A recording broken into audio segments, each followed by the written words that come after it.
7h-5, la question santé d'Europe 1, Thomas Soto. La méningite à méningocoque a tué 3 fois dans le sud de la France la semaine dernière. Docteur Lemoine, méningite, ça fait vraiment partie des mots qui font peur. Alors c'est quoi exactement une méningite? Je vais tout vous expliquer. Notre cerveau est fragile comme un œuf, notre crâne est une boîte. Si la nature n'avait pas bien fait les choses, au moindre coup de frein, le cerveau viendrait s'écraser contre les os de notre front. Or, il n'en est rien. C'est grâce aux méninges et au liquide céphalorachidien.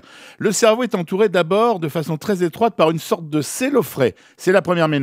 L'ensemble est immergé dans le liquide céphalorachidien qui ressemble à de l'eau, protégé par une deuxième enveloppe que l'on pourrait assimiler à du papier alu. C'est notre deuxième méninge.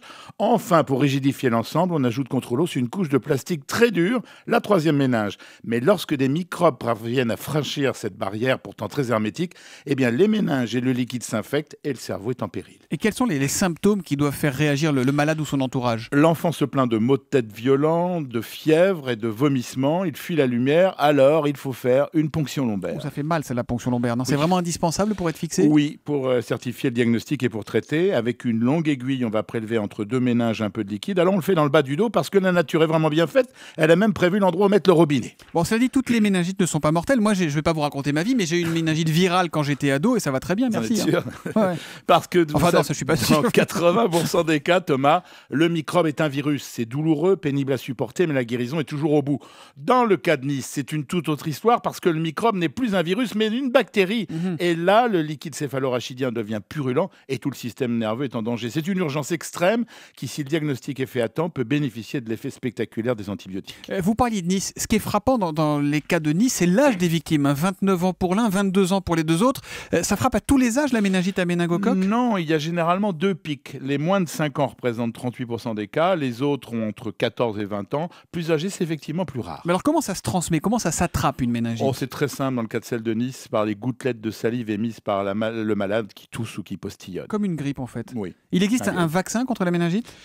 Hélas, pas contre toutes les méningites. Une précision, on parle souvent, Thomas, de vaccination collective à l'échelle d'une ville ou d'un département. Mais ça, on le fait après un décès. Alors, il faut rappeler que cette vaccination existe individuellement, non obligatoire et partiellement remboursée. C'est donc un choix des parents qui doivent en discuter avec leur médecin de famille.